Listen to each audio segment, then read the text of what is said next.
What is popping, guys? Hope everything is well. If you can hear me, let me know just to make sure. I'm on my camera right now, and there is a very high probability that this camera, which is a mirrorless camera, is going to die as I'm talking. So please forgive me if I do go off screen and then switch cameras really quickly. It's because my main camera died.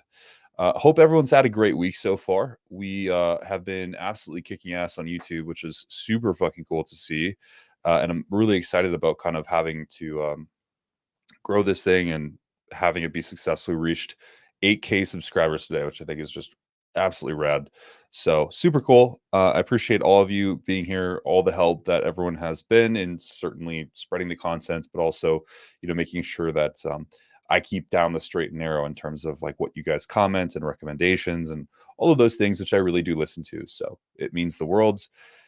For me, I don't know if Adam's going to show up. I know that he was in South Africa. I don't know where he is now.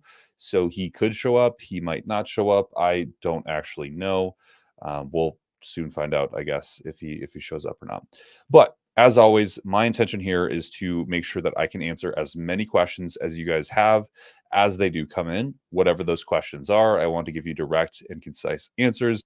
If I don't know what that might be, I just will make up answers. No, I'm just kidding. I'll look them up. Here's Adam. Oh, What's up, Adam? Hey, man. How you doing? Good, man. Good. Alive. Yeah. Well. Back in Thailand, at least. Yeah, I think finally back, dude. It's good to be back. That's good, man. How was the flight back? Oh, pretty fucking horrendous. So it was like probably, I think it was something like 26 hours of total travel time. The initial flight got delayed because, the missiles were launched from, I believe, Iran. And basically that fucked up all the flight paths coming out. So a lot of the Emirates flights were delayed. In fact, some German guys on the plane with me, their plane was literally on the way to Bangkok, and they had to literally do like a U-turn and then land in Turkey because the missiles were literally in their flight path. So, yeah, that was an interesting ride, but yeah, back safe and sound. Lady boys won't be disappointed. So, yeah, good. Yeah, dude, that's crazy. Good job, bro. That's 26 hours? Yeah. So, literally, when I say 26 hours, it's not 26 hours. Well, flight time was probably about total time between going all the way from Durban to Dubai, then Dubai to Bangkok. I think that is like 18, 19 hours plus like time in the airport. It's like well over 26 hours of traveling. That's hellish, bro. Good job. If I could. Yeah. I know you hate flying too. I'm not as bad as yourself, but like I also hate it. I'm just like the fucking everything about it. Dude, it's like some days I would just rather die. Like, I literally thought like 20-hour ones. Oh. Yeah, I was like, would I really hate this so much more if I went like by boat or some shit?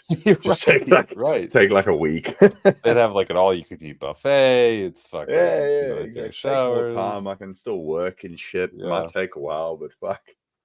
Exactly. So let's get on with this. I know there's a lot of people we've been missing the lives just because of be honest, we've both been kind of all over the place. So as again, we always do, you guys please ask questions as much as you have regarding fitness, health, bodybuilding, pharmacology, all of it, and we'll get straight to business. Lush Mush asks, what is a good protocol for transitioning from short esters like prop to long esters like cypionate, vice versa? What are your thoughts, Adam? If you're doing a daily frequent, daily pitting or a high frequency of shots, I would simply just swap the compound. I mean, might be a bit of initial hormone fluctuation, but I don't really think you can overthink it. I think just equate the dose, from propionate to anthate or cypionate, continue pitting daily, and there won't be much of a hormone fluctuation. Pretty much it. Yeah, I agree. I think like the worst thing is you just like it's a pretty easy process, right? I think there's not much to say about it. If you wanted to get super hypercritical, just keep pinning a subsequent dose as you do pin, or like keep pinning the prop as you start pinning the enanthate, wait 2 to 3 weeks and then stop pinning it all together. And I mean, it's a relatively easy thing. It's not too complicated. And even if you were to just cut cold turkey and then go to enanthate, it's not like you have zero testosterone. So Sebastian asks, do you think if I was prone to hair loss, I'd see it on my current 800 milligrams test? or could I still suddenly get nuked from throwing in a DHT? Interesting question. So personally for me, I don't necessarily, which is kind of, it's hard to say. I don't necessarily experience hair loss like I do on testosterone compared to even something like Anadrol. Like for some reason, Anadrol, like notably, like more hair falls off my scalp.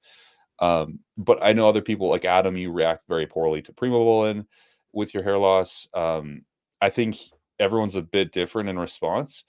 I feel like I want to say there's no like concurrent science behind this, but I feel like it's the in a sense the 19 nors and the testosterone derivatives that actually do more damage, in my opinion. I feel like DHTs aren't as bad, but that's that's my experience, not necessarily accurate information. Yeah, I have to concur there. Like, I wish I could give you a mechanism of action here and say, oh, like more likely because of this compound or this compound. But as Kolton said, like in both our experiences, coaching hundreds of clients, when we experience from hair loss, I do believe there's a genetic component to it and maybe a compound or a reaction to certain compounds in the sense that, as Kolton was saying, like I experienced, significant shedding from something like, Primobolan. Whereas I've had clients before use a DHT and testosterone dosage is fine, but then also had a chance, had occasions where they used a high dose of testosterone. Maybe the DHT conversion was too high or something along those lines, and that caused them to shed. So I think the biggest thing when it comes to hair loss is sure, pay attention to if any compounds cause significantly more shedding, but also just pay attention to your hair, your hair loss in general. And if you notice yourself shedding, look for like a topical 5-alpha reductase inhibitor like dutasteride, maybe RU 58841, maybe some, microneedling on the scalp. If you really want to, boost your minoxidil usage of using minoxidil, you can actually also get oral minoxidil, which I'm actually going to try experiment. It's just hard to find. I want to see if that's any more effective. But yeah, it's basically keep ahead of your hair loss. And could you suddenly get nuked from throwing a DHT? Maybe. All I can say is watch your hair loss and then, take the appropriate action. Yeah, I would say it's for me, if I was to like look analytically back, it's pretty much been constant outside of like whenever I'm getting on or off cycle, when there's sort of that trough or peak in hormones or just like unstable hormones, that's when I notice the most hair loss. But I would say generally it's been pretty consistent my entire life with whatever I use. It's just like there's, dependent on the situation more or less essentially. So Devil Dog asks 320 test, 210 deca, 0.25 anastrozole every other day, feeling weaker compared to just 200 with no II, low E2. Yeah, low estrogen would cause that for sure. I mean, that's look, Adam and I can't necessarily like pull apart this thing because we don't have your blood work and there's so much missing here.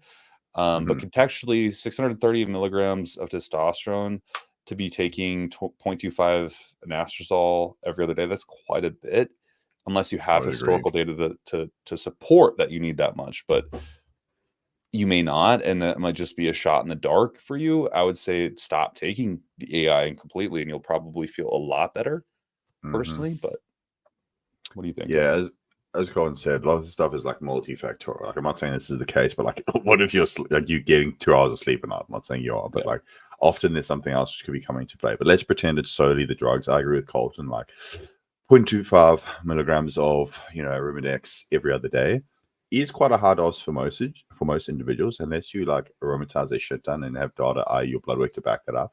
Remember, get an LCMS estradiol test, or it will be skewed. I would always say whenever dosing an AI, I would just pull a dosage out your ass. I would base it off blood work. So what I would have done in this case is have your testosterone dose at the highest dosage where you find your estradiol is just within range. Then from there, titrate as needed, and then when you feel estrogenic side effects, quickly get an LCMS E2 test again. Okay, shouldn't take that long. See where estradiol is at, and then say, oh, it's like massively out of range. Okay, I might need something, an astrozole, every 3 or 4 days, or my preference would be exemestane or aromasin, a suicide aromatase inhibitor, and then dial in your dosage from there. So you just sort of come up with a dosage, not knowing what your blood work is. you're more likely to crash your estradiol, which can make you feel weak, feel shit, your joints hurt, loss of libido, or just Google low E2 side effects, and you're probably feeling a fair bit of those. So long story short, LCMS estradiol test, dial in your blood work, use an aromatase inhibitor. Our preference, or my preference at least, is aromasin, or maybe a DHT derivative. Maybe check your prolactin too. I doubt on 210 deca that you would have elevated prolactin, but if you use a lot of cannabis or kratom, that can elevate it. So just keep that in mind too. But yeah, that's what I would check. That's true. Yeah, I concur every single thing you said. That's exactly what I would do. You look like Adam Hicks. That's an insult. He's ugly as fuck. Is Adam Hicks? He's a rapper now. I don't know. Do you guys have any thoughts on /videos on peptides or nootropics? I don't have any videos yet. I've been experimenting with methylene blue, and I fucking really love it. It's been something that I've thoroughly enjoyed. I've been using it now for 4 weeks, and I've had some really positive experiences. But I haven't made any videos. I know Adam hasn't made any videos in particular on Instagram or anything. So my thoughts are, though, that specifically like nootropics are amazing. They're probably one of the best performance enhancing routes you can take, because you get like cognitive enhancement both in the gym, which is helping create sort of like an awareness of your muscles, and then also outside of the gym, which like dealing with CNS fatigue and stuff can be really helpful. And you hit a leg session and you're gassed, and then you take a nootropic and you feel pretty good for the rest of the day. So I love them. I personally have tried pretty much almost everything in terms of nootropics, from heavy dose SSRIs, methylene blue, Noopeps, CMAX, Selank. Yeah, there's a lot in there, but I thoroughly enjoy them. Yeah, I was going to say myself too. Like, I currently am running my own like personal experiment with a bit of Noopept, Atomo-Xtine, which is like called Consentin, which is basically like a variant of an ADHD medication, and that's working really, really well for me. Like 18 milligrams of Consentin, and I believe like 25 to 50 milligrams of Noopept. And that's what I'll currently be using. Also, I need to find Noopept in pills so I can start having these baggies of white powder. It looks like I'm doing coke every morning. That's not good. Yeah. But yeah, it's working well. Maybe I'll do a video on it. I do find nootropics, like just like with PEDs, are like highly individual. Like if you are someone who struggles with stimulants or like very sensitive to stimulants, I know people like modafinil, but it has like a strong anti-narcolepsy effect, and then people can't sleep on it. So yeah, maybe we'll do some videos on it, but they are quite highly individual. Yeah, that's a good point at them. I like modafinil too, but it does have it can be sort of interruptive towards sleep. Yeah, I take more than 50 milligrams and I'm like fucking not sleeping. Yeah, it gets hectic. Okay, tip of the spear: thoughts on Proviron benefits even if I have lower end SHGB, BG. Sorry, I don't typically think there is a ton of benefits. There's a lot of coaches who say it like makes you harder in the skin. I've heard that one a few times. Yeah, I don't necessarily see anything in application. I've had, just as an example, Andrew, one of my clients, who's competing at the Amateur Olympia next week.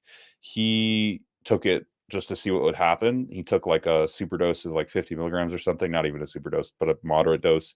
We didn't see shit change. Like there was literally no change in his weight, no change in his physical appearance, like nothing. So personally for me, he had, like, I personally experienced there was no really definite change.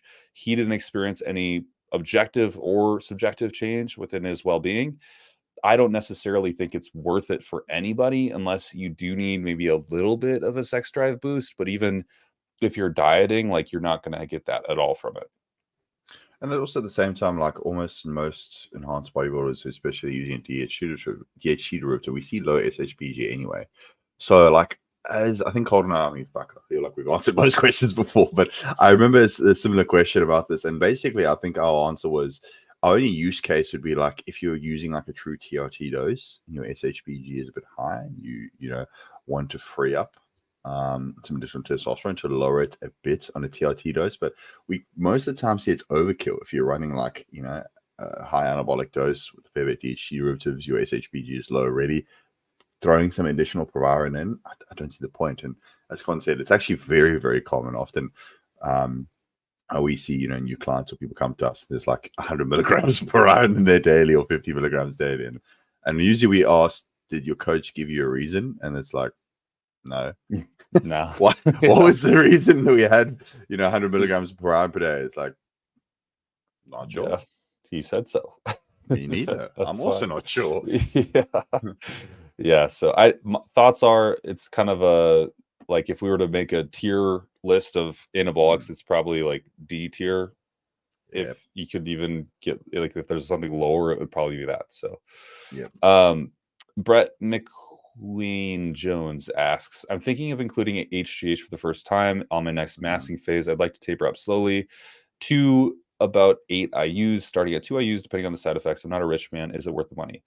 I think unequivocally, yes. However, the only caveat is, if your money's tight and you adding in, let's just say you add in 8 IUs of growth hormone compared to 2 grams of androgens, like the 2 grams is going to work better than 8 IUs of growth hormone and like 500 milligrams of androgens. But it does unequivocally help. It is like categorically something that does massive things to the human body, like insane changes in a human body within weeks to months to years. So yes, it's definitely worth it. It just matters that you get a high quality source. Check out the Discord group for that. But yeah, I think Adam would agree, but you let me know. No, I disagree. Fuck your family. Fuck your finances. Fuck your car. Buy more growth hormone. Yeah, dude, as Colton was saying, like, are you going to be on the street or not be able to pay for blood work or not pay for your family's expenses? I don't know. That's a hard question to answer. I mean, is it worth it? I think so. Like, we've spoken lots about bioidentical synergistic compounds, test, insulin, GH. I think the fucking golden triangle there. Yeah. Like, if you're not able to grow on that, something is seriously wrong with your programming or your training or your diet. If you're a competitive bodybuilder or someone who wants to be as large as possible, I do think it is worth it. But one additional caveat: if you've got pre-existing growth tumors or cancers, or it's going to financially burden you to the point that you can't get blood work or pay for other necessities, probably not. Okay, so it depends. But in isolation, yes. In the context of your situation, which we don't know more about, maybe. Yeah, precisely. John says, I'm growing hair like a bear on test and mask. Crazy. Nice. You'll grow it on your back. Just, that's for sure. Yeah, that's funny. I was the same. Yeah. As a former competitive bodybuilder, just trying to stay lean year round, but troubling to focus cognitively on demanding tasks while hungry. Yes, is a huge problem, man. Would you resort to nicotine use or GLP? If I had a choice, I used nicotine patches for a while to see what kind of effect they had. And I actually picked that up from Alex Ramosi because he said he would use like 2 a day and basically like slap one on one shoulder, slap another on the shoulder, and then work for like 8 hours. So I was like, fuck it, I'll try it. Didn't really do much for me. Like, you feel a little drive, but nothing crazy. Like, just drink coffee, in my opinion. The GLP-1 agonism, though, I think that is inroads to something really, in particular, beautiful. Especially retroglutide or retroglutide, the GLP and GLP, yeah. That level, yeah. So I didn't even know it was a thing. I didn't even know it existed until I talked to Chase on the live stream, and then we texted back and forth after that. And I was like, damn, he's saying this shit is like unbelievable compared to other GLP-1 agonists. So I looked it up and I'm like, oh, this has multiple paths of agonism. So it doesn't just, it doesn't create nausea. It doesn't create these other side effects, but it just sort of, as a colloquial being, you would just become less concerned with food. And he was saying it's like when he has a cut, his struggle is that after the cut, he can get through it, but after, he feels so burnt out, he doesn't want to inject anything, he doesn't want to train, he doesn't want to eat, he just wants to be a normal human being. And he said with this, he doesn't feel any burnout at all. Like, he feels like he could keep going endlessly without any issues. So I believe, the GLP-1 agonism is kind of going to be a route inwards to that. I would be on that shit like crazy if I could find like a easy access source here, but there's unfortunately not one in Canada. But it is definitely something I think I got to change my camera. It's definitely something I think is well worth your time if you're someone who's trying to be productive and not, literally be starving all day, because I know how much that fucking sucks because I've had to deal with it many times. Yeah, I have to agree with Kolton there. Like, there's some really, really good usage of triple agonists like retroglutide. In fact, using it / used it myself, and I think it is a pretty night and day difference. When I found using semaglutide, I was getting a fair bit of nausea, especially when slightly titrating the dosage. Sorry. So if need be, I definitely would consider GLP-1 agonists. But at the same time, I would also say, like, are you just in a cutting phase, or are you perpetually in very, very low calories? Because I think you can stay lean year round, but how you approach is quite important. So if you've cut down and you're at the point you're at poverty calories, I do think it might be worth like reversing out or trying to slowly increase your maintenance caloric intake.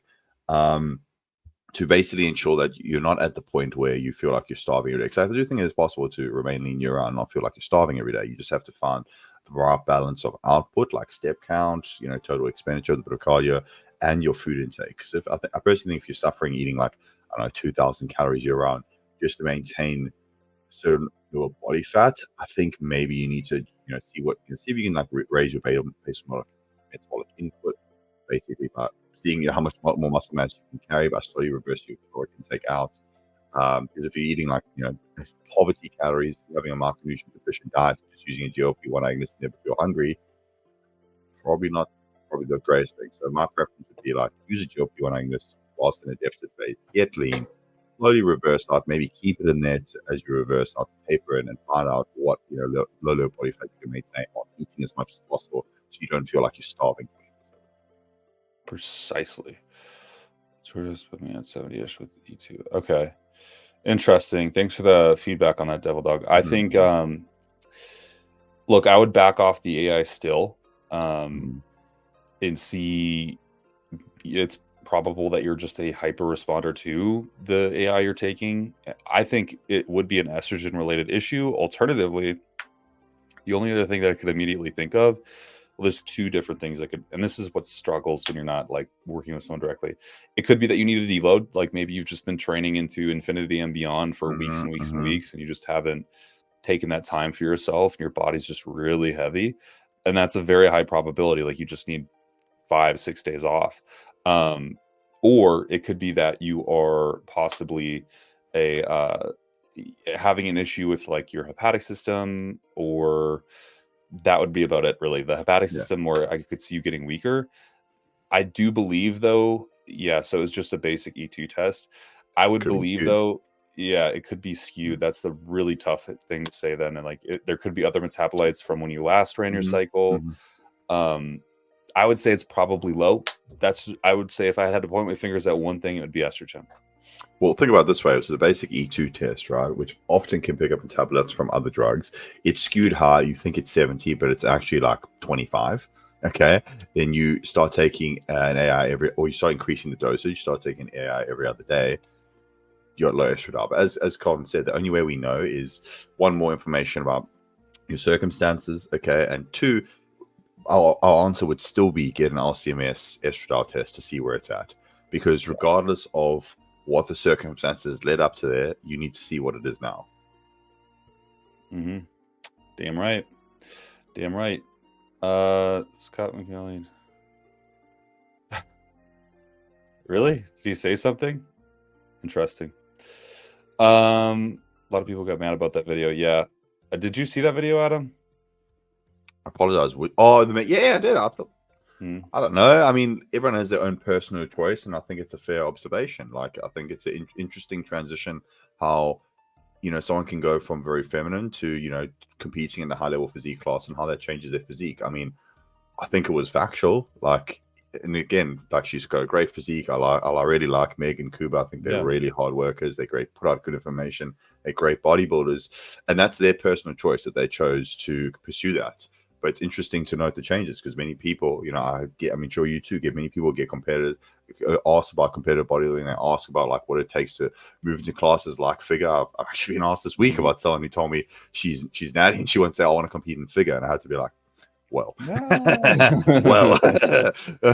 there's going to be some changes. I don't know. I thought it was, at the same time, you used public videos as photos showing what she was like before and what she is now. I don't know. They've accepted that, they enjoy that. I don't think there's anything wrong with talking about it. That's just my opinion. Yeah, I mean that's the thing, right? Is I didn't do anything that was like embellishing or editorializing what I was saying. I was just like, here's her old pictures, here's her new pictures, here's what I think she probably did, Yeah.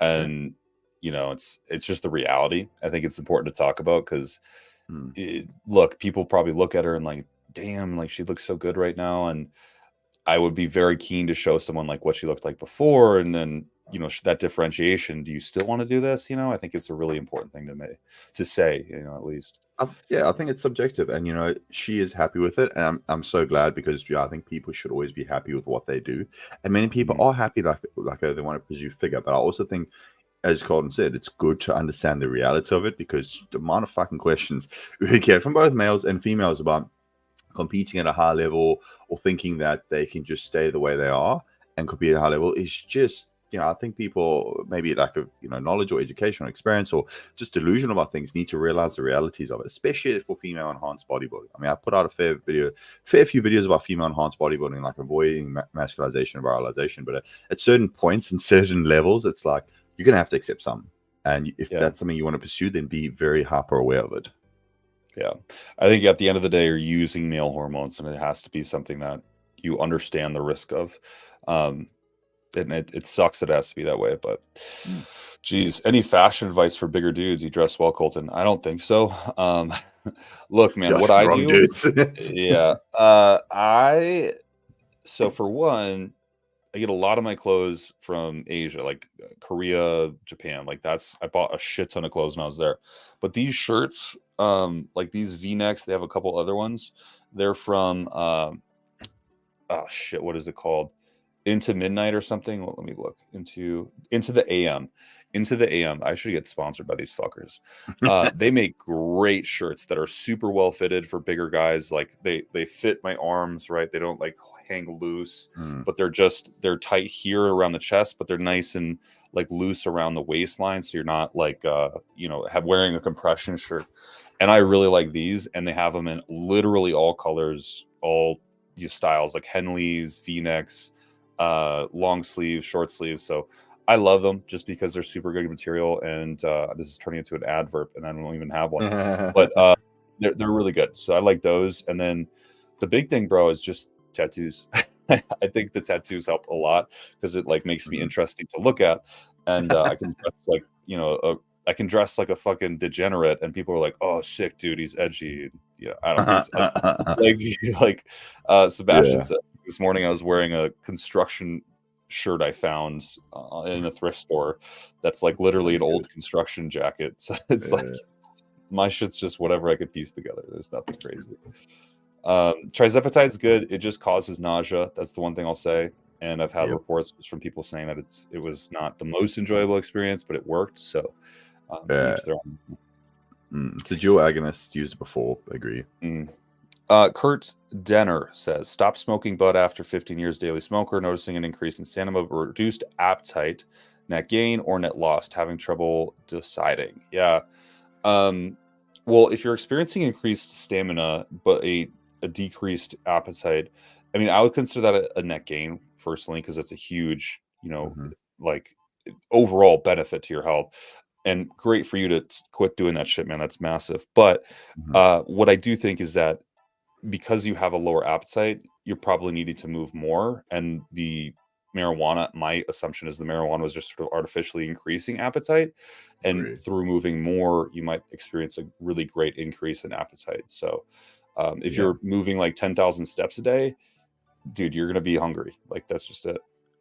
In addition to that, depending when you stopped, you know, THC, especially being, you know, a chronic smoker daily, you'd probably have a shitload of THC built up in your system, and it can take quite a while. Like, there's some interesting research I was looking at basically about, like, you know, the clearance times, depending on typically how long you smoke. Obviously, you know, if you're someone who smoked like, you know, I don't know, 100 joints a day versus, you know, one joint every other day or in the afternoon, there's a difference in total usage. But basically, it can be anywhere up to like, you know, 4 weeks. My understanding of clearance time. So you, depending on when you stopped, it might take a while for appetite to increase. But as Kolton said, you know, increasing your step count, increasing your activity levels, gaining more muscle mass, all of that, I think will modulate your appetite and make you hungry. And, you know, we don't have to go into the negative cognitive and physical effects of, you know, having THC on a daily basis and constant amounts. I'm sure that's why you quit. You understand that. But I would say just give it a bit of time. You know, do hit your steps, do your cardio, train hard, slowly titrate your food. And I think, you know, 6 months time, that's not going to be an issue. Yeah, I agree. Brandon, are you guys aware that there is an esterified DHT out there, not DHT derivative? He means like DHT, enanthate, or prop. Very complex to manage, but interesting effects. I've definitely heard of it. I've just never seen anywhere sell it. Yes. I also don't think I would want to inject it or use it, because what we're trying to use from using a DHT derivative is the experiencing a lack of the sort of androgenic effects of DHT. So I wouldn't want to just mainline DHT and then get all the effects I'm trying to avoid, like hair loss, like acne, like oily skin, like aged and oxidized skin. Like that's what I'm avoiding by using Primable, and I'm not necessarily embracing that. So for me, it's not necessarily something I would use unless, you know, we're talking about like DHT cream for like sexual stuff, you know, topically, but that's it. Yeah, and I have to agree. And as Colin said, often with these compounds, it's great to do research on them. We always advocate people doing research, understanding things. But sort of at least I hit a wall where I can't get it, because I'm very hesitant about like making a video talking about something that I haven't at least personally tried or applied in some context. And yeah, currently I don't have an application for esterified DHT, so probably not going to look into it further for now. Yeah, even if it like same thing applies with the long form growth hormone, which Chase Irons did an amazing experiment with that. It's fucking expensive, and to get the same serum concentrations of IGF-1, he had to he went way too high in the dose. He had to come back down, but he was still using so much of it. And while it was cool to see, he said he didn't really feel different. It's more money spent with the same or net neutral results. And it's like, so even if it was a thing, I don't really think I'd have a place for it in application, right? And same thing here with the DHT. It's like, even if it was a thing, it's cool, but like the only place I could ever see it being useful is maybe for a strength-based athlete that has to, you know, go balls to the walls for a peaked lift or a fight or something like that. But that's about it. I'm sure there's applications, yeah.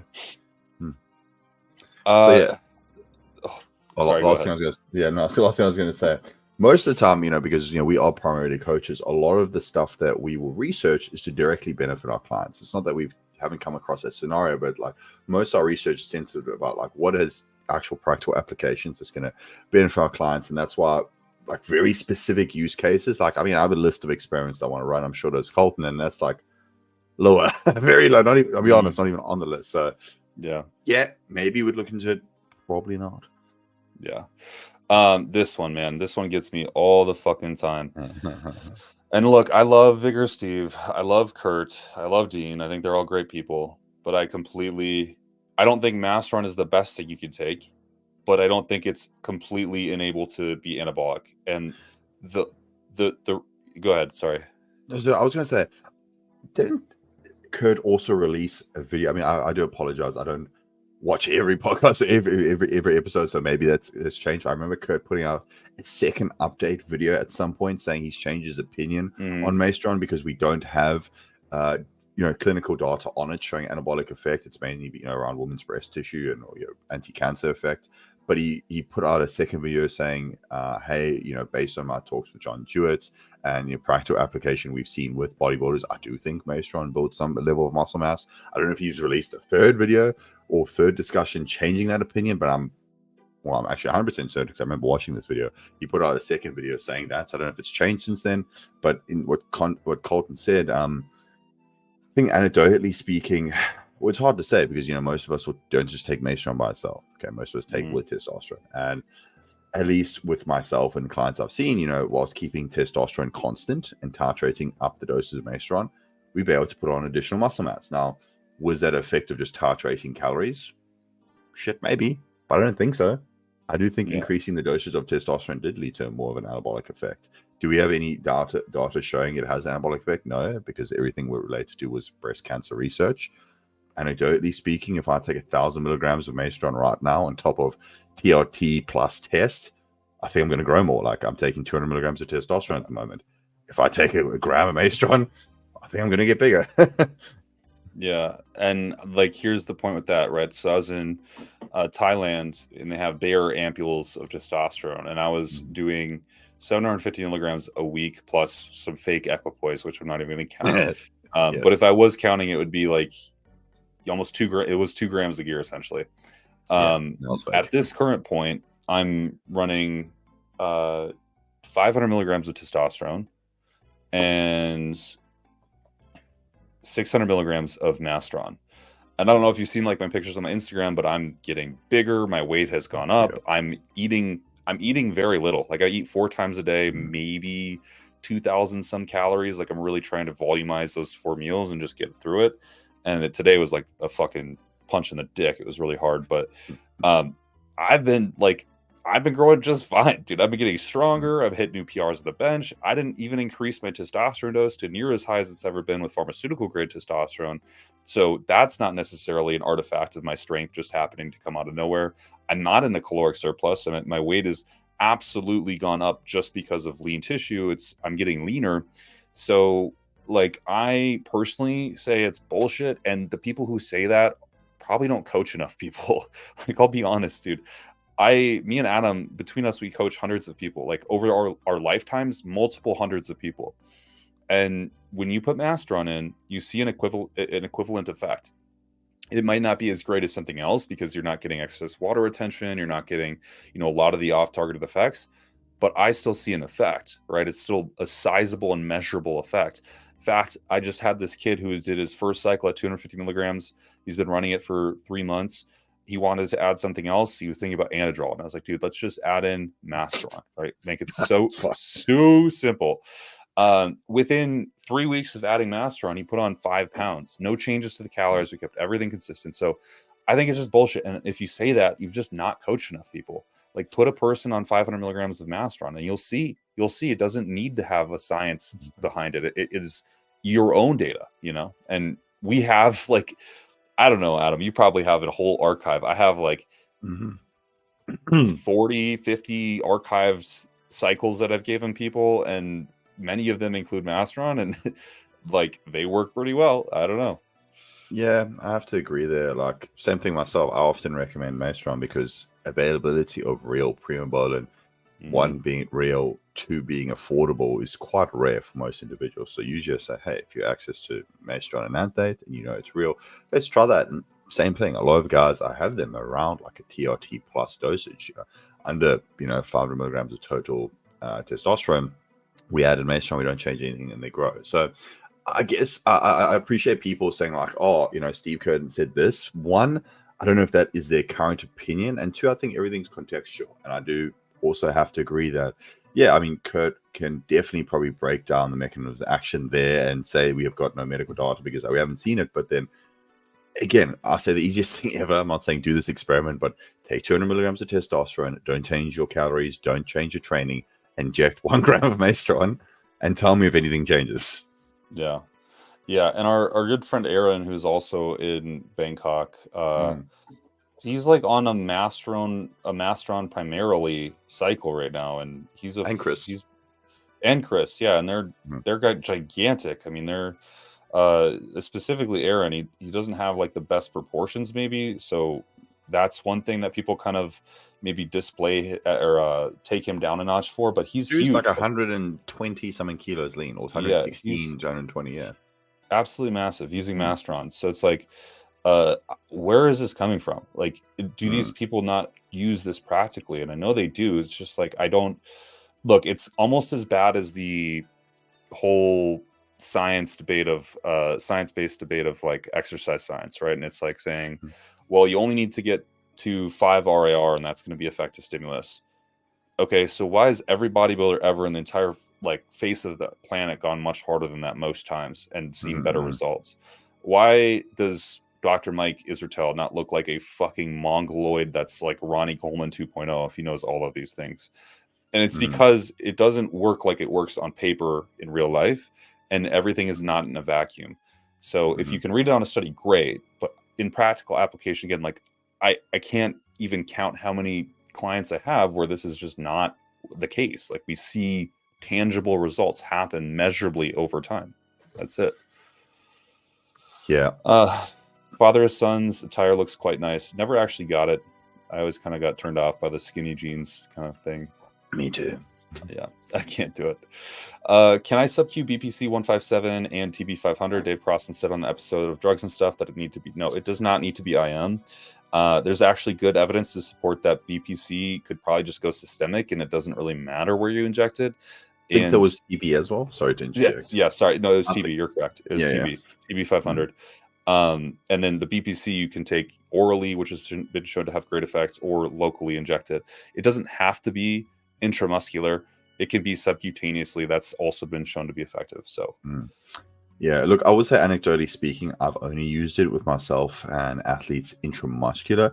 That being said, as Kolton said, that being said, I think Dean actually did 10 milligrams. I don't know if it was sub-Q or IM, but of TB 500, because it has a longer acting systemic effect. And also he was equating the animal dosage, converting it to what it would be for humans. I can't remember the exact conversion, but it equated, I believe, to around 10 milligrams. And basically took 10 milligrams of TB 500, thymosin beta 4, once per week, and that had a great effect. Personally, I can only say that I've used up to 1 milligram of each compound injected locally in the area. My thought process was one of the mechanism of action is angiogenesis, creating new capillaries at the site injected. So I thought, well, probably want to get it close to the injury as possible. That was my rationale. But from at least the data that we've seen, yes, you could potentially do IM. Is that a new tattoo on your shoulder? Oh, yeah, I did. What is it? Oh, other one. I just got I think it's the Japanese symbol for infinity. I like it. I think. What do you mean you think?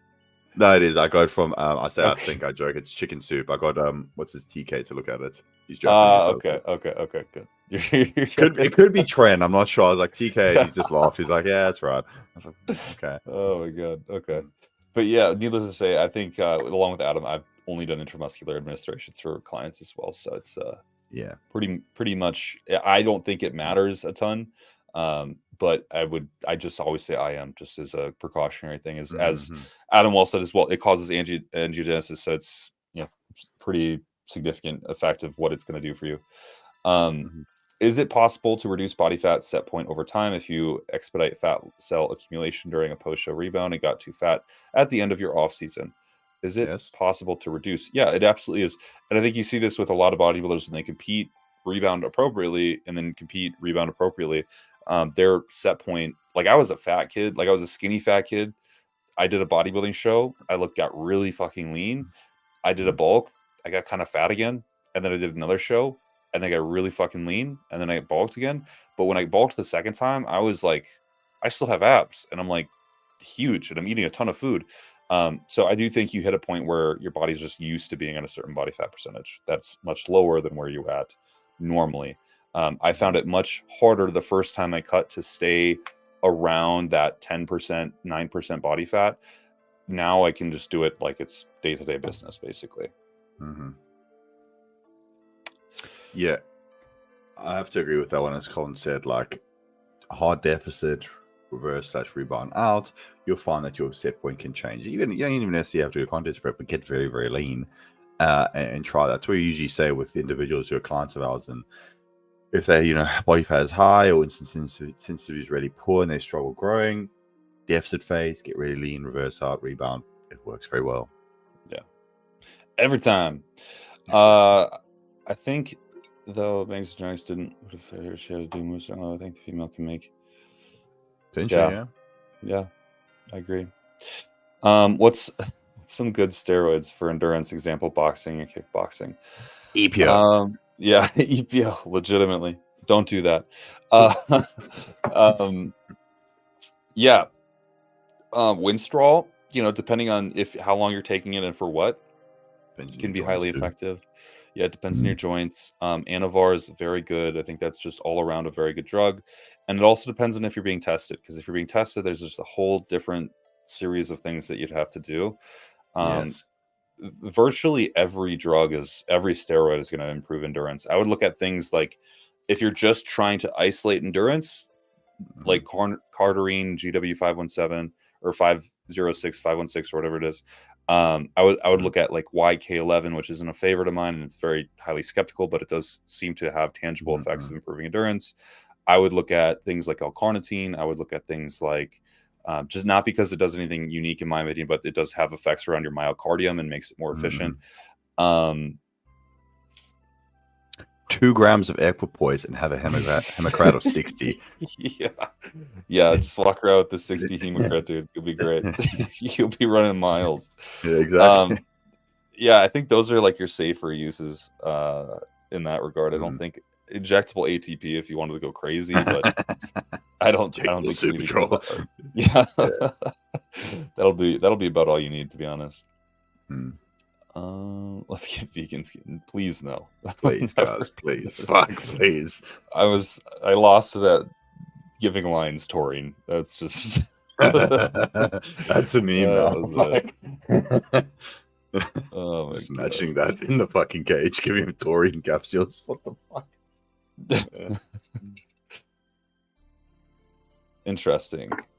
See, that's just like, where did he say? Okay, no. Pause. And I agree with this. Yes, we have no medical research saying it builds muscle.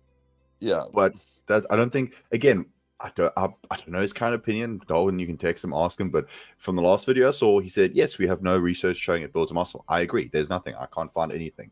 If there is a study, please send it to me, link it to me so I can read it. But as far as I know, yes, we got nothing that's showing it builds muscle. But anecdotally speaking, from hundreds of bodybuilders use it, unless they were all using fake Masteron, I think maybe it does. So yeah. Yeah. I'm going to text him and see if he can come on to explain what the hell he was talking about, because I hate misinterpreting people. And yeah, exactly. That's why I'm like very hesitant to give an opinion on this. Well, I'm giving my opinion based on what I've seen, but I'm very hesitant to try comment on what someone else has said, because I'm, us being quote unquote public figures, or people who speak publicly about things, like people say a lot of things with a lot of different contexts, and I don't want to start saying something that's been told that's said by someone else. Not that I don't believe you guys. It's just that, I want to be fair to the individual, especially since we know him. And it's not like we necessarily disagree depending on the context. Yeah, I'll invite him on here if he's free. I just sent him a text, but I don't know if he actually said that, because there is no data to support it. Yes, but there's not measurable. There's not measured data. Like, no one was taking muscle biopsies. No one was actually measuring lean body mass directly as an effect of the drug. So, I would take that with a grain of salt. Also, you mentioned that they were saying NPP is useless too. I have the study where he was talking about that, and I've been reading through it. It's right here, and I can send it to you guys if you want. I'll send it to you, Adam. Basically, what he was saying, I think a lot of people misinterpreted him because of his sort of flippant way of saying things. He doesn't really, sometimes Kurt's like can be up here sometimes with what he understands.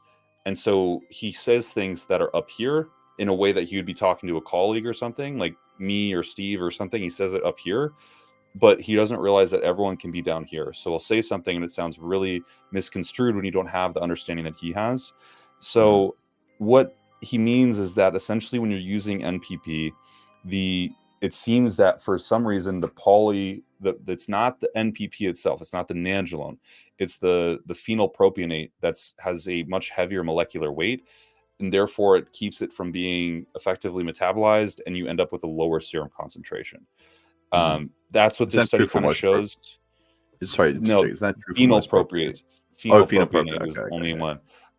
And so the theory here is again, no studies, but he's postulating that essentially if you take NPP at 100 milligrams and you take Nandrolone, Decanoate, whatever, Deca at 100 milligrams, your serum concentration is going to be high using the Deca versus the NPP, or serum concentrations would be lower. Because the Phenylpropionate is. Okay, interesting. I don't know. That's very interesting, because, typically my understanding was, a propionate ester versus an anthate ester, you're getting more of the drug because of the ester weight. But Phenylpropionate is the other way around. Interesting. Yeah. Yeah, that's what he was essentially saying. And the study does kind of concur with that. It is a very, I sent it to you if you want to mind bust yourself through it, but it is a very comprehensive study that I honestly can't understand a lot. So I'm not going to pretend I'm, a genius, but I read through it. So Yep. okay, where the fuck were we? Jesus Christ. Oh my god, there's so many questions. Okay. For me, MPP felt amazing and MPP gains were sick on the mental sides. Yeah,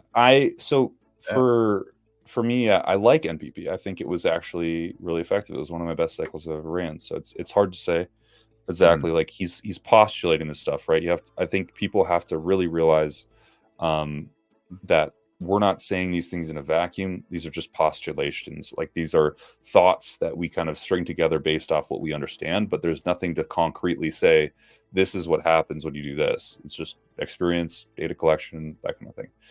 Yeah. What are the best things to take to lower cortisol? Some time off. Yeah, seriously.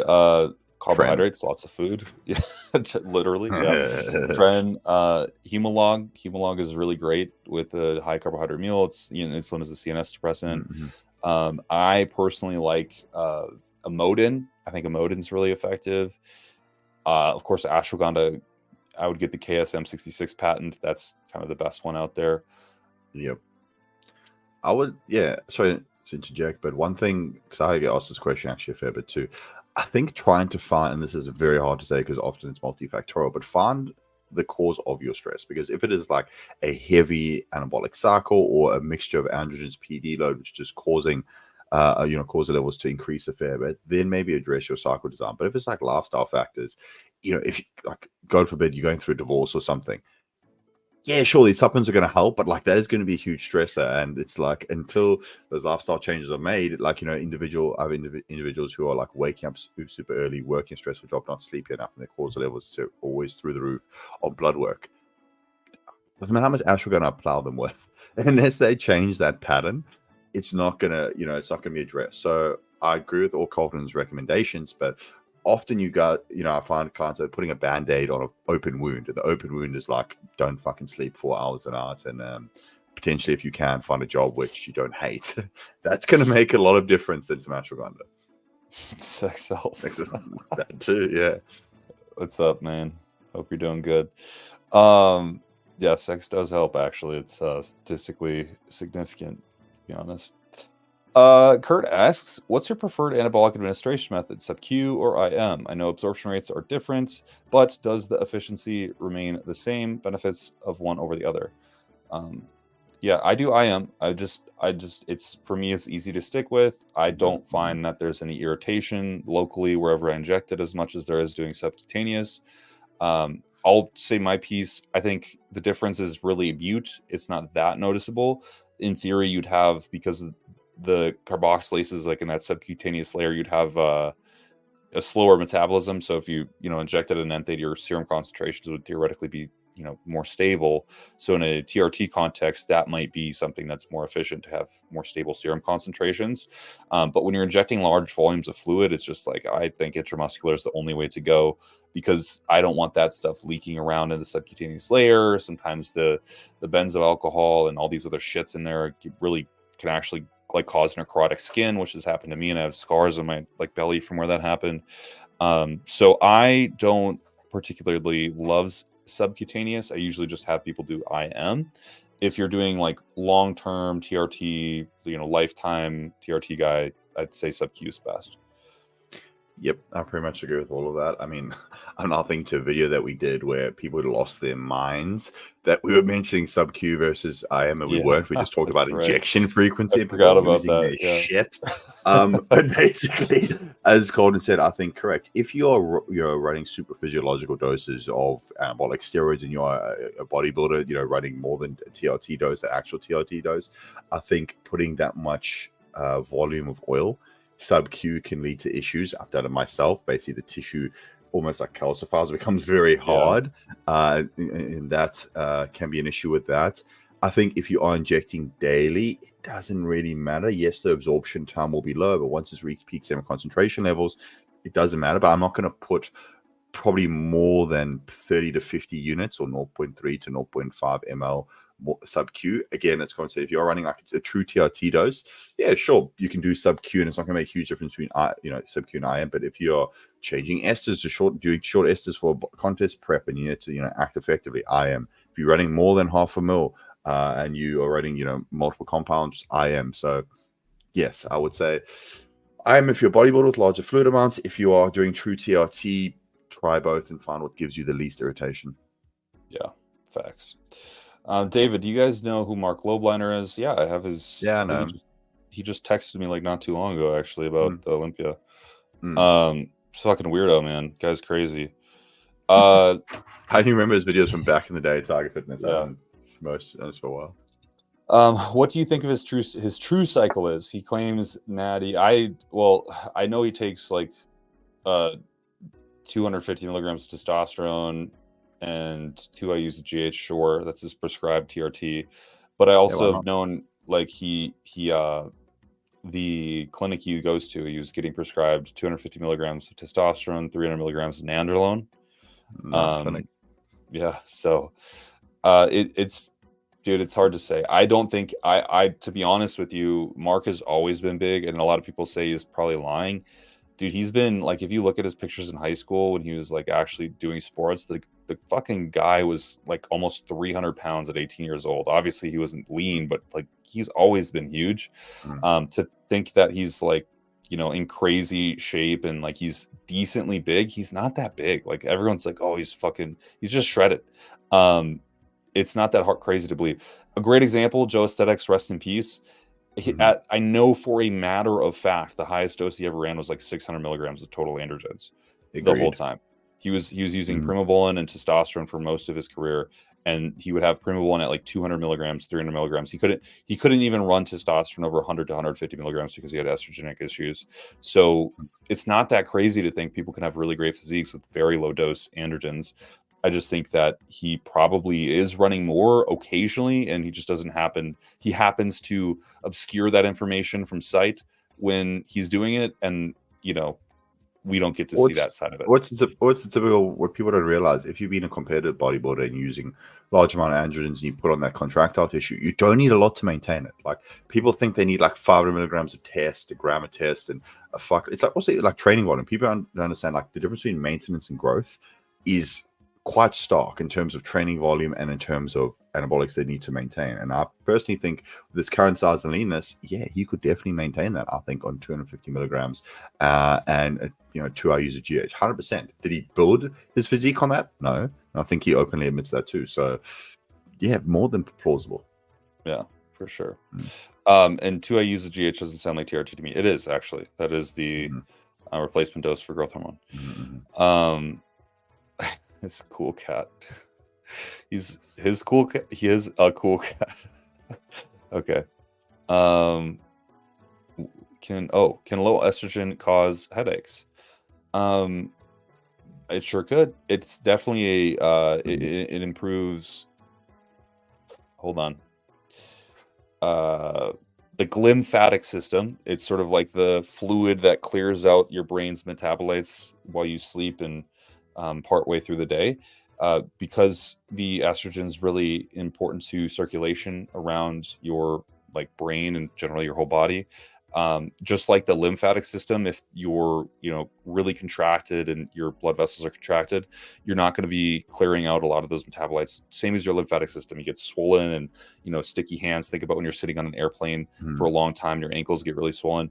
So the same thing could theoretically happen to your brain, where that constriction can cause less lymphatic drainage, but I can't say for sure. I would imagine that probably, though, it's going to cause some blood flow constriction, and that is a primary cause of or blood vessel constriction is a primary cause of headaches, especially if it's like behind your eyes or kind of around the your skull right here in the front. But that's all I got there.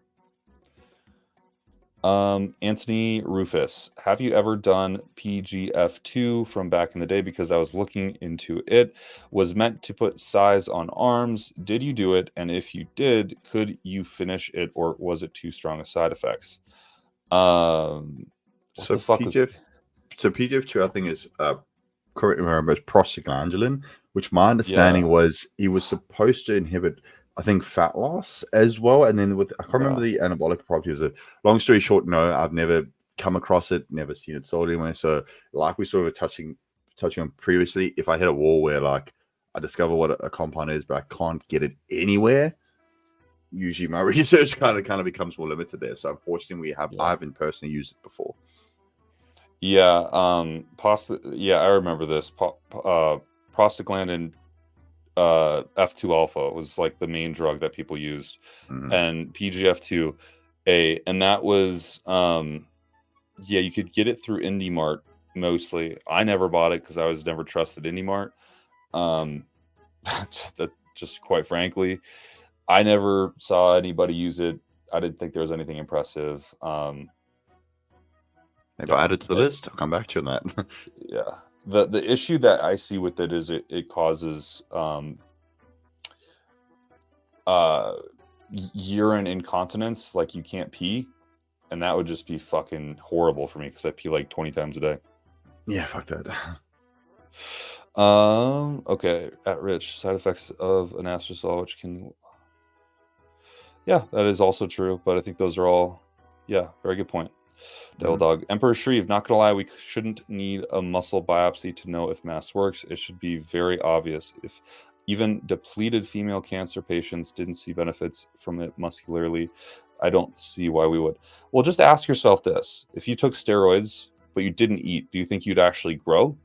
And you had cancer, didn't train? Yeah, and you were just laying stagnant in bed all day? You might have some conservation of mass, but that's it. Like, you're not going to grow. Like, I can tell you straight up, as clear as day, being in prep and in a heavy deficit, you can take as much fucking anabolics as you want. Your physique's not getting bigger. It might if you're, it's a novel stimulus, but for most people who've been doing this a while, the food's going to be the bang of the buck. I think that's such a poor comparison. We shouldn't need a muscle biopsy. We shouldn't have to test cancer patients who are near death on a bed that can't move and are malnourished. It's like, what kind of comparison is that? There's like, you feed a cancer patient more protein and they're going to experience some muscle gain. So like, it's just anything could impact them. It's like maybe they get fed too little. And so the study was done wrong. Was there controlled nutrition? Was there controlled patients? Were they, which is commonly done in patients when they're testing these drugs, were they terminal? Were they going to die? Their situations probably weren't very great. So, I don't know. And here's the thing too, in the Primobolan study that was done where they gave women 1,600 to 1,400 milligrams of Primobolan, the lean mass gains weren't that impressive. Like, people would be like, oh, most people looked at that study because it showed that there was no heroism of most of the females. And everyone's like, oh, Primobolan's safe for females. But there was also not that much lean gains. So, like, it's just kind of silly to me. I don't know. Don't be a short Ester jester. I've never actually heard of that. NPP. That's a good one. What's your guys' opinion on Dbol? Don't take it. Yeah, I fucking feel like we say this every time. Don't take it. Someone's always going to ask me if it's like the Anadrol one too. It's one of the two. It's like, yeah, fuck. I remember, I get too much when someone's like, yeah, I just popped a bit of Anadrol. Like, why's my blood? Fuck, dude. Like, there you go. Yeah. Long story short, if you're bodybuilding, dude, no. Yeah. Just search Dbol and bodybuilding. Although I'm sure you'll find some video where someone's like, yeah, again, like 20 pounds. Of course. Yeah. I know one. Fucking Tony Huge. Yeah. You two using finasteride? If so, how much? No, we use dutasteride. Much more effective in terms of its practical application for hair loss, and its half-life is 15 days long. So you can go you can do really infrequent dosing if you're afraid of side effects. So I use 0.5 milligrams about every 5 days. Yep. So do we go through the whole protocol? Just, I'm sure we put it out somewhere, guys. Yeah. But no, we use dutasteride. Yeah. Any advice on avoiding crushing E2 too soon or aggressively in a prep, but still getting dry and helping with lipolysis? I effed up early. It's like, what is that? I effed up early this prep and was miserable like 3 weeks out, just blood work. Adam, you go first. Okay. My first question was like, how did you crush it? Are you running an AR from the beginning? Is your cycle designed so much that you're using an AR to control estradiol or using a DHT derivative? Personally, I don't ever have a problem with this because basically up until I would say almost 2 weeks out, I don't have I don't modulate estradiol at all with most of my athletes, and I'll be honest, depending on it, because I think I'm going on a tangent now, but like I think we look at bodybuilding as a cosmetic sport, and I have had a lot of clients where they get lean enough, they have striated glutes, we haven't touched the estradiol. Why am I going to suddenly start crushing the estradiol? Like, yes, there is some evidence leading that, there can be some water retention from high estradiol. Maybe lowering estradiol in some individuals can help with stubborn body fat in certain areas. Maybe. But the point is, if I have the athlete really early, they're looking lean, they're looking dry, they're looking hard, I'm not going to modulate the estradiol. So to answer your question, I guess I'm looking at the root of it. Why modulate estradiol in the first place? Is it required for you specifically? And then on the other hand, I would say the way not to crush it is, yes, blood work, but also like look at your cycle design. Like make sure that your, for example, ratio of DHT derivative to testosterone is in line to not cause your estradiol to drop. If you are using an aromatase inhibitor, which I think is maybe a little bit harder to dial in your estradiol with that, yes, get frequent LCMS testing, maybe every 4 to 6 weeks to see how it's fine. And then assess when you are when you are in contest prep shape, hopefully a little bit early, you can sort of assess, do I need it? So start 8 weeks on 8 hours aromasin, just dose too high. I'm sensitive to hours, 20 milligrams a day. Jeez. Yeah, dude, that's a fuck ton. Yeah. That's a lot. Bro, I would say like use an AI to control your estradiol if required, or use a DHT derivative. And then I personally think like assess when you are actually stage lean, do I even need to crush it? Like look at every natural bodybuilder, right? Like Dirk, for example, a friend of mine in Bangkok, fucking amazing natural bodybuilder. Dude looks insane level of conditioning. He's not crushing his estradiol. Like I don't think it is needed in most cases. Yeah. I would agree, actually. I think that, look, I do it in some clients, but that is as needed. I think what you said is great. If they're already shredded, like I wish I could show clients without it being a big thing. I don't want to just reveal people's shit. But I have this one client named Will, and he's going to be competing in the first week in November. And he is like lean, fucking dick shredded, and zero use of AIs. We didn't even add trenin for a long time, and we just added it in, right? So I think a lot of these pragmatic beliefs on, or the correct word, dogmatic. I think a lot of these dogmatic beliefs are kind of, archaic in a sense, and they kind of transcend time because it's like passed down from coach to coach. It doesn't mean they're not useful. It just means that their use cases are limited, and they're not wide and broad like everyone uses them. Same thing with like McDonald's for carbing up. That might work for some people really well. That might also be a really shit idea for a lot of other people. I think in a situation where you're working with someone or yourself, you need to look at what am I happy with? Like what is the image that I'm looking at in the mirror that's like, God damn. And if that is at 40 picograms per milliliter of blood or of estrogen, fuck it, dude. Don't lower that shit if you feel great and you're operating great. Like who cares? I've done preps and won in men's physique, but in the NPC without any fucking aromatase inhibition. So yeah, I don't know. Yeah, I have to agree. Like again, I don't want to go on a bigger tangent, but it's a visual sport. You're looking for a visual cosmetic effect. They're not checking your blood work. They're not checking your weight, your other metrics when you're on stage. Are you dry and hard and full? And if you can achieve that without crushing your estradiol, or like, I'm trying to keep this concise, but like T3 is another one where a lot of prep clients like must take T3 without even checking their thyroid, seeing what their levels are, lean enough. Yeah. For example, Kat with her prep, we've used 0 T3. The thyroid was always in range, and she's pretty much as lean as she needs to be, if not more lean. But people are like, what's your T3 dose? And I'm like, nothing. We didn't need it. Yeah. So yeah. I just to pull that up, but yeah, I agree. It's don't focus so much on like, and it's so hard when you're coaching yourself. I don't know if you are right now, but it just gets so hard. This is what Kat looks like. No T3, no crazy androgens. No, I use examples so much because it's so but like she's fucking shredded, and this isn't even a good representation of how lean she is. When she gets in like good lighting, it's stupid. Like it doesn't make sense. You posted this picture of her a while ago on your Instagram, and I wish we had it because it was like crazy of her doing the like hamstrings a pull one. Down. Oh my god! Or like Yeah, that's like weeks out. She's even leaner now. In fact, I just came back from South Africa and I'm having to feed her more because she's one of those individuals who always wants to do more. So I think she's been doing more fucking steps and she's getting like glute striations. I'm like, no, we don't need glute striations for wellness. So I'm having have to feed her more.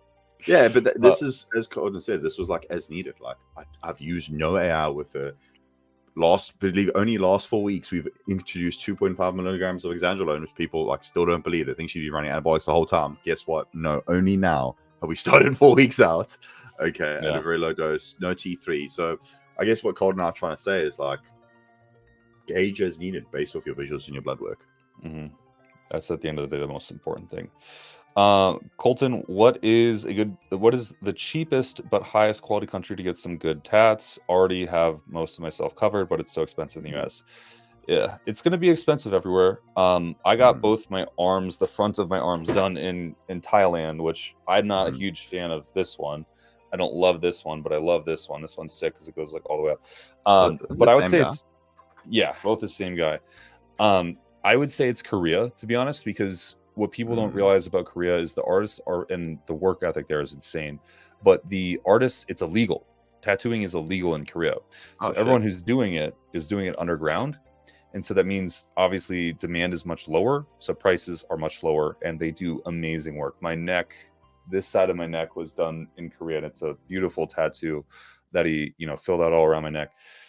Korea is really great. I think Japan has some fucking amazing artists. It is going to be a little bit more expensive, but trust me, it's fucking worth it. It's not going to be nearly as expensive as the US, but I have also paid, most of my great tattoos on my body are from the US, like all my chest tattoos, this tattoo, like this was, this one alone, this like little female right here was like $4,500. This one on my hand was $2,500. Like, so, it's expensive and, people want tattoos, but you have to realize it's like a legit fucking like I have $30,000, $35,000 of tattoos on my body, It's a lot of GH, man. Yeah, it's a lot of GH, right? Do I wish I would have spent all that money on them? Probably not, but we're here now. So I mean, my opinion is like somewhat similar in the sense I just think pick an artist that you like, try save the money for that relevant artist and get from that artist's work. Like I think if you're just looking for necessarily the cheapest, if you're necessarily looking for the cheapest, I don't think that's the way to approach it. I see tattoos as art. I'm sure many people do. I personally find someone that I like, find out what they cost and see if I can afford it and go from there. Like if they're a lot, if they're cool. If they're not a lot, cool. It's more about the quality of their work. Yeah, that's a really good point. Yeah, every tattoo I've gotten, I've like traveled for. I didn't just like find it randomly on the side of the street. Like I traveled somewhere, got it from a very specific artist.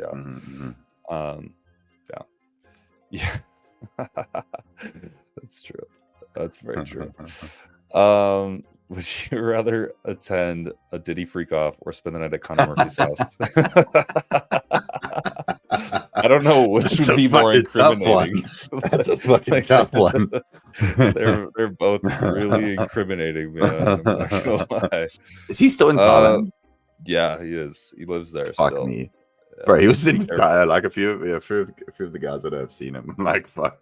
I haven't run into him yet.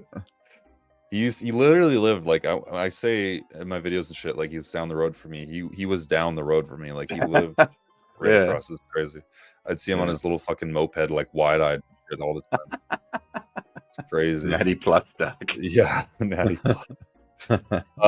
What's the shortest needle you recommend for intramuscular injections on the delts? Delts are pretty lean, so you can get kind of shallow. I use an 8 mil insulin syringe. Like 8 millimeter. It's tiny. Yeah. I usually use 1/2 inch for most places, but and because of that, I just use 1/2 inch on my delt because I have it. But you could get away with less. The only issue you run into is if the oil is really viscous, it could leak out. You could have like a subcutaneous leak from that intramuscular injection, but it doesn't really happen usually if you're doing like daily injections. Yeah, here's the psychology. If your delt is so fat, that you need a very long needle, you probably You need need to cut. yeah, fuck a cycle. You need to cut right now. That's crazy. TJ asks, what level of TSH concerns you? Does a 3.5 require level well, I don't think any dose requires it, but I try to keep mine below at least like a 1.51 due to, you know, exponentially increase in risk of thyroid cancers once you get past that. It's not like a hard and fast rule. I don't want people to get crazy and, you know, start dosing themselves with levothyroxine or Cytomel, but I try to get it below that. And you can do this by, you know, eating very micronutrient dense foods, making sure you're getting plenty of selenium, plenty of proline, plenty of iodine, lots of calcium. Most bodybuilders I know are deficient in calcium. So those things will help a lot instead of just taking fucking T4 right off the jump. But yeah, and I always say, well, like, what is your free T4? What is your free T3? What is your reverse T3? And as Kolton said, have you done everything to optimize your thyroid, you know, iodine, selenium, etc.? You know, not in a state of permanent caloric restriction. If you've done all of that and your thyroid, how much GH are you taking? Are you taking tren or anything can affect, you know, T3, T4 conversion? Factor all that in and then think, do you need it? For example, myself, I stopped basically using T4, reduced my growth hormone dose because I'm in a health phase, as we like to call it, as healthy as we can be as bodybuilders. And yeah, I'm sort of experimenting. Do I even need to use any T4 at all? And I'm finding, no, I actually don't. I've reduced it to 50 micrograms and probably gonna pull it out completely and then not use it because I don't need it. That's what I did too. I haven't been taking growth hormone. I haven't been running as high of doses. And I found that it's, you know, pretty indifferent. Of course, I haven't really verified this with blood work, but that's a whole other story here. Dude, it's fucked. Don't let me go. Yeah. It's fucking stupid. Dumb as fuck. Any good sources for bulk whey protein, like 20 kilos plus? We have a spot we always spot. We don't know anyone. The only place is like bulk supplements in the US, but that's it. And because you're using kgs, I don't know if you're talking. Yeah, where are you situated, bro? I mean, I can give you recommendations for Australia, Thailand. Fuck, dude. I just order whatever looks not dodgy on Lazada. Just like risk it. Yeah, I don't use much whey in my diet. It's mainly food, but not that I'm against whey. It's just In Thailand, it's easier to get food. Honestly, it's just crazy. Yeah, the USA. So I would say bulk supplements is the best bet that you're gonna find. I don't even know of anything besides that. Honestly, bulk supplements is probably going to be the best, but it's still really fucking expensive. So, or True Nutrition is pretty good by Dante Trudell. You can get pretty large sizes off there for pretty cost effective because you can basically customize the recipe. So you just do fucking straight raw whey isolate in there, which is disgusting. Don't ever do that. I thought it would be super smart because it's like, oh, it's super fucking cheap. How great. No, that shit is not edible. You can't even fucking eat it. Good try. So yeah, that's kind of what my recommendation is. I guess I don't really have a ton of thoughts there to help with. Sorry. Let's see. Are most competitive bodybuilders that live in the U.S. using underground steroids? Isn't this a health risk? Isn't it also a risk to get? Yes. Yeah, it's a massive issue in the U.S. Both with like heavy metal. You know, basically what these companies do is they buy raw powders from China. You hope that China is selling you a good product. They ship it across the seas or through the air. It comes to you in a PO box. They bring it back home. They use some laboratory equipment to facilitate putting that powder into oil. And sometimes there can be plastics, microplastics, heavy metals from either the manufacturing plant that it was created at in China or from motherfucking the utensils the guy used to make the shit in his bathtub or whatever, right? So it's hard to say with that. That's a huge health risk. High degree of infections within the US if you're buying from shitty sources. And yes, it is also a risk to get arrested for sure. It's a big risk. Yeah, I agree. That's why we say, like, try get stuff prescribed, at least testosterone, growth hormone, like you can. As you've seen, there's some very generous TRT clinics just for travel and legality purposes. Like we always say, get it prescribed because it usually requires you to do some form of blood work. And unfortunately, I mean, you guys, you know, who listen to watch us, we assume all of you or most of you do blood work, so that's good. But unfortunately, most people don't, which is why our general recommendation is do it legally, get prescribed, do blood work. You got to know it's real. You can have blood work attached. And most people aren't bodybuilders who are taking a gram of gear. Like, they just want to be lift and look good. So like, you don't need that much. Exactly, for sure.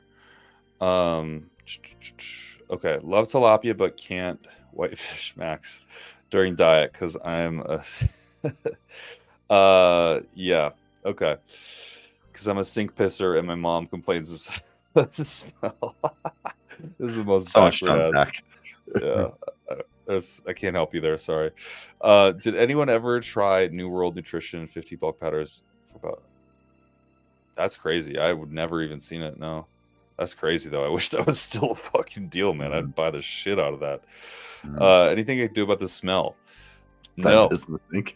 Yeah, don't piss in the sink. To be honest, man, the fucking fish is gonna smell like fish. That's just kind of how it is. It sucks. Yeah, I'm not a big fan of fish either. I put lemons on top. That does help the aroma not be so stanky, but it sticks. It just sticks. It fucking sucks. But oh damn, he says he tried it and it tasted acidic. So Mutant is also a pretty good company actually. It's a decent one. I actually like their shit quite a bit.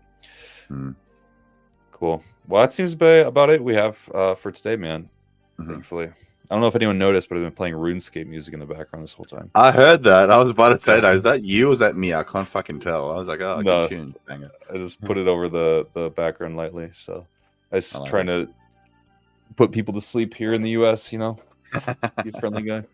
But all right, everybody, I appreciate you tuning in. As always, if you guys want more information like this, please use the link down below for the Discord group. We're in there and help answer questions as much as we can and just bullshit, honestly. So if you need anything, reach out to us there. Otherwise, if you're interested in coaching, shoot us a DM, Adam or me, and we'll hook you up. So that is about it. Thank you, everyone. Have a beautiful night. Don't do anything silly. Be great people.